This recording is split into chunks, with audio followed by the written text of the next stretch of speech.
and gentlemen, welcome to the channel. Please subscribe with notifications on.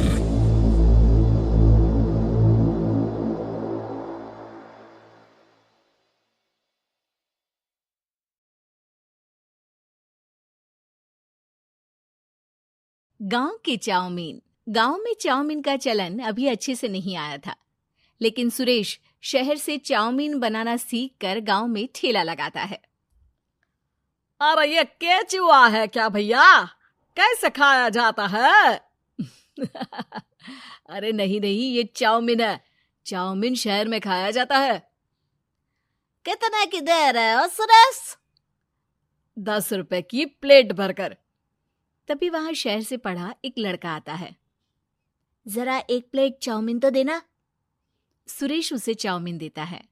उसे chowmein खाता देख गांव वाले भी उससे चाउमीन ले लेते हैं और खाने लगते हैं।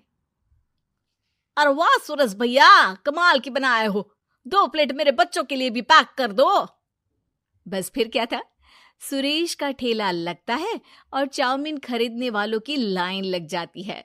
तभी वहां से गांव का साहूकार होकर गुजरता है। और ये क्या भीड़ लगी है? लगता है झगड़ा हो गया है गांव में। चलूं मैं अभी तो मजे ले लूं।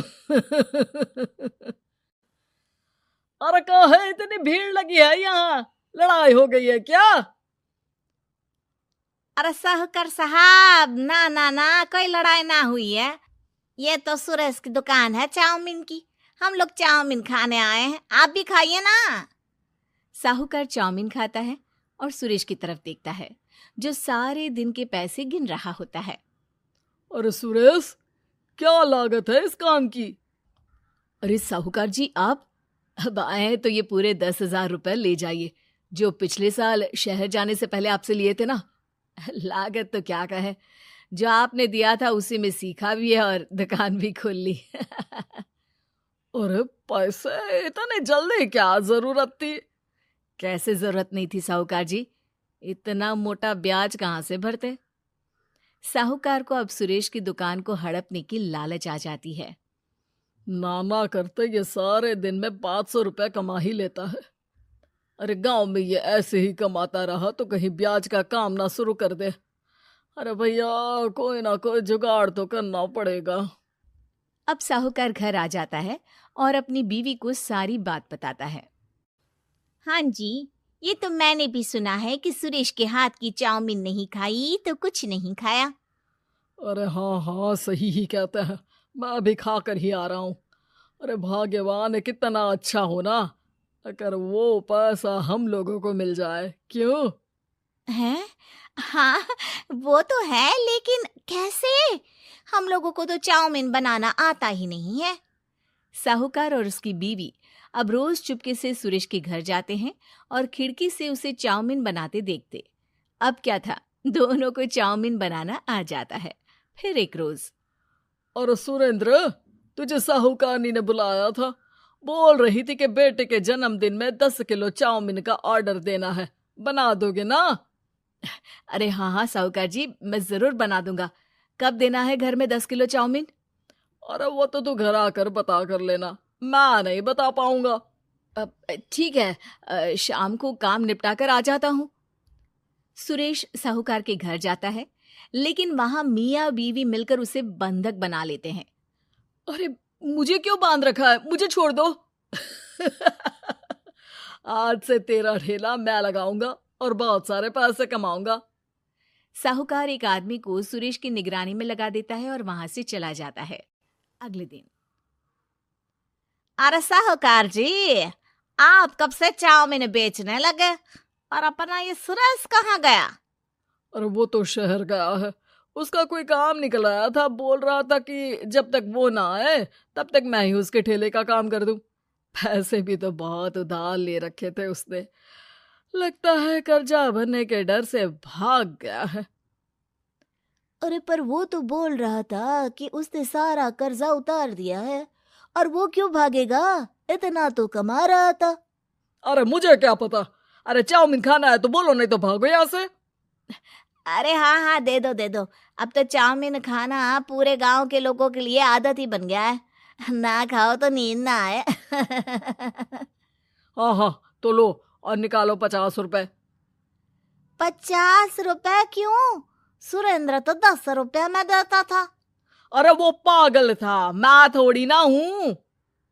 गांव वाले जिनको चाउमीन की लत लग गई थी वो करते भी क्या, दे दो और ये लो 50 रुपए। लेकिन फिर साहूकार उन लोगों को प्लेट में थोड़ी सी चाउमीन रख देता है। अरे ये क्या, पैसे 5 गुना ज्यादा और चाउमीन बस इतनी सी। अरे साहूकार साहब, भगवान से तो डरो। बस फिर क्या था, साहूकार की मन मर्जी चलने लग जाती है और गांव वाले करते भी क्या। एक रोज मुझे तो लगता है कि सुरेश को साहूकार ने मार डाला होगा, क्योंकि उसका काम इतना अच्छा चल रहा था, फिर वो क्यों जाता, और वो भी साहूकार के हवाले दुकान करके। ना बाबा ना। अगले रोज भाग्यवान, देखो तो जरा, इस सुरेश भी ना कितना पागल था। जिस काम से वो ज्यादा पैसे बना सकता था उससे इतने कम पैसे छाप रहा था। 50 रुपए प्लेट में भी गांव वाले खूब खा रहे हैं चाउमीन। हाँ जी, और जितने में वो लोगों को 10 प्लेट खिलाता था। भर भर कर हम लोग उतने में 20 प्लेट बना रहे हैं। क्यों जी? वहीं सुरेश रोज भगवान से मांगता कि बस एक बार वो किसी तरह वहां से निकलने में कामयाब हो जाए, लेकिन उसकी हर कोशिश नाकामयाब होती। फिर एक दिन, अरे भाग्यवान, ऐसा कुछ करो कि चाउमीन बनाने का खर्चा आधा हो जाए, जिससे हम लोगों को और मुनाफा हो। ना जी, मुझे तो कोई तरकीब ना सूझ रही। अरे सुनो, एक काम करते हैं, चाउमीन बनाने में जो सब्जी लगती है वो मंडी में लेने तुम देर रात चली जाना। तब तक वो सारी सड़ी गली सब्जी जो दुकानदार वहीं फेंक जाते हैं वो उठा कर ले आना फ्री में। अरे वाह जी वाह, आप तो बहुत समझदार हैं जी। बीवी वैसा ही करती है, लेकिन अब लोग चाउमीन खाते तो मुंह बनाकर। फिर एक बार, अरे राम राम राम, ये पेट में दर्द काहे हो रहा है? आई, आई, आई, आई, आई। हाय रे हाय, मेरा भी पेट दर्द के मारे फटा जा रहा है। सभी को शक हो जाता है कि उन लोगों को चाउमीन खाने से ही ये बीमारी हो गई है।